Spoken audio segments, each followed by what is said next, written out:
দাদা আমার ফান্ডটা দেখো, মানে মার্কেট যেহেতু পড়েছে, ফান্ডটা অনেকগুলো ইউনিট গ্যাদার হয়ে গেছে।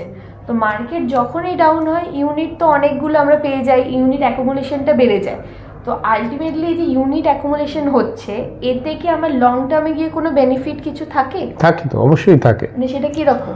দেখ, আমি তোকে একটা এক্সাম্পল দিয়ে আরেকবার বোঝাই। ধর আমি যখন কলেজ পাস করেছিলাম না, তখন দেখতাম যে আলু 3-4 টাকা কিলো ছিল। আর এখন যদি দেখিস এভারেজ 20 টাকার আশেপাশে আলুর দাম হয়েছে। তাহলে মোটামুটি 5-6 গুণ আলুর দাম বেড়েছে। এবার ধর আমি যদি একটা আলুর ব্যবসায়ী হই এবং আমার প্ল্যান থাকে যে আলু আমি বাজার থেকে প্রতি মাসে কিনে কিনে, ধর আমার একটা কোল্ড স্টোর আছে, সেখানে আমি জমাবো এবং 15 বছর পর সব আলুগুলো আমি বিক্রি করব। তাহলে গত 15 বছরের হিস্ট্রি যদি দেখি, আলুর দাম 7-8 গুণ বেড়েছে। তাহলে আমরা যদি ধরে নিই এই রেঞ্জেই আলুর দাম বাড়বে, তাহলে নেক্সট 15 বছরেও 7-8 গুণ বাড়ার কথা। যেটা এখন ধর এভারেজ 20 টাকা কিলো যদি আলু হয়, তার মানে আজ থেকে 15 বছর পর 120-140 টাকা আলুর কিলো হওয়ার কথা। এবার আমি যদি প্রতি মাসে ধর 1000 টাকার আলু কিনছি, আচ্ছা, তাহলে 1000 টাকার আলু যদি 20 টাকা হয়, কথার কথা বলছি, ধর 50 কিলো আলু হলো, তাহলে সেটা আমি নিয়ে কোল্ড স্টোরে রেখে দিলাম। নেক্সট মান্থে যদি আলুর দাম কমে যায়, 16 টাকার আলুটা যদি 12 টাকা বা 10 টাকায় আসে, আমি ধর 70 কিলো বা 100 কিলো আলু পেলাম, সেটা আমি আবার কোল্ড স্টোরে রেখে দিলাম। এইভাবে কিন্তু আমি মাসে 1000 টাকা করে 15 বছর আলু কিনে যাব। কখনো কম কখনো বেশি। হ্যাঁ, যখন দাম কম হচ্ছে, যখন 10 টাকা কিলো হয়ে যাচ্ছে আলুর, আমি অবভিয়াসলি আলুর কোয়ান্টিটি অনেক বেশি পেয়ে যাচ্ছি, 100 কিলো পেয়ে যাচ্ছি। আবার যখন 25 টাকা হয়ে যাচ্ছে, আমি হয়তো 40 কিলো 50 কিলো আলু পাচ্ছি।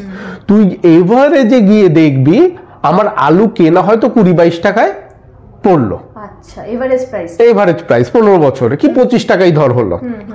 কিন্তু 15 বছর পর আলুটা যদি 7-8 গুণ বাড়ে, তাহলে 130-40 টাকা কিলো হবে। তো তখন যদি আমি টোটাল আলুটা বিক্রি করি, আমি যদি এভারেজ প্রাইস আমার 25 টাকাও হয়, আমি 6-7 গুণ রিটার্ন পাবো।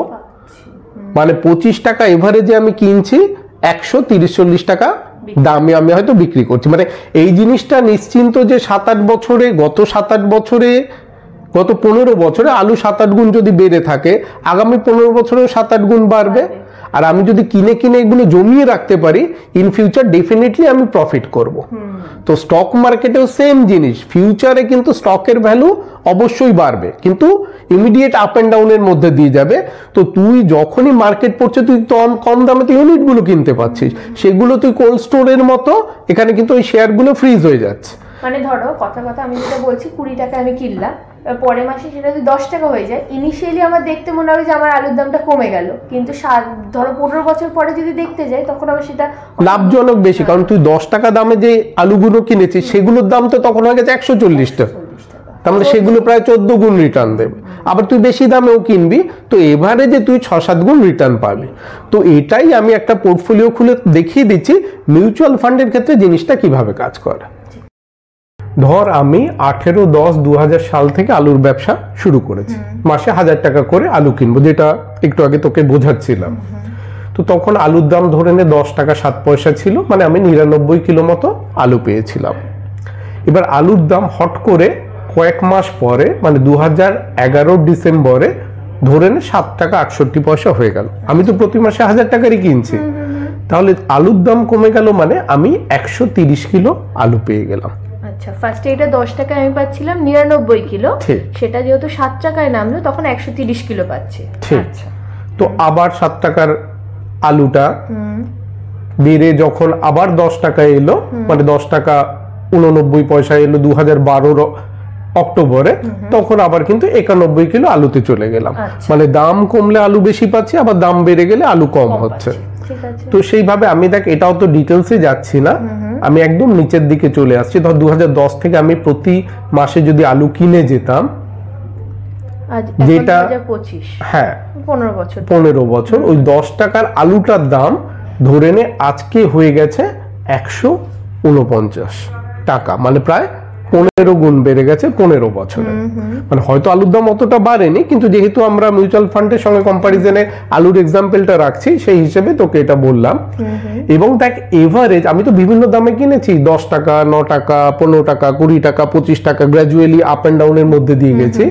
মজার ব্যাপার হলো এখানে এভারেজ আলুর প্রাইস আমার কেনা পড়েছে 23 টাকা 9 পয়সায়, আর আলুর দাম আজকে হচ্ছে 149 টাকা।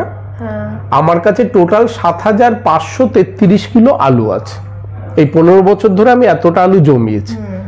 তাহলে এই ইউনিটের এখন দাম, মানে এক একটা আলুর এখন দাম হচ্ছে, এক এক কিলো আলুর দাম 149 টাকা। তাহলে 149 টাকার সঙ্গে যদি 7333 টাকা তুই মাল্টিপ্লাই করিস, তাহলে তার ভ্যালুটা আসছে 11,26,000, যেখানে আমি ইনভেস্ট করেছি 1,74,000, মানে প্রায় বছরের হিসেবে 22% রিটার্ন এসেছে। এবং সব থেকে বড় ইন্টারেস্টিং ব্যাপার দেখ, যে আলুটা আমি প্রথম কিনেছিলাম 10 টাকা দাম দিয়ে কিনেছিলাম, সেই 1000 টাকাটার ভ্যালু আজকে 14,831 টাকা, মানে মোটামুটি 15 গুণ মতো বেড়েছে 15 বছরে।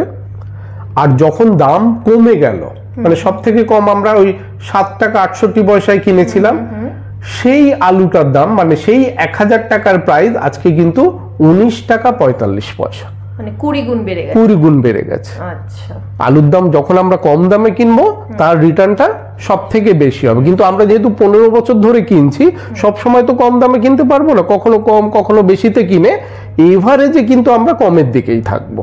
বুঝতে পেরেছি। তাতে গিয়ে লং টার্মে বেনিফিটটা অনেক বেশি পাওয়া যায়।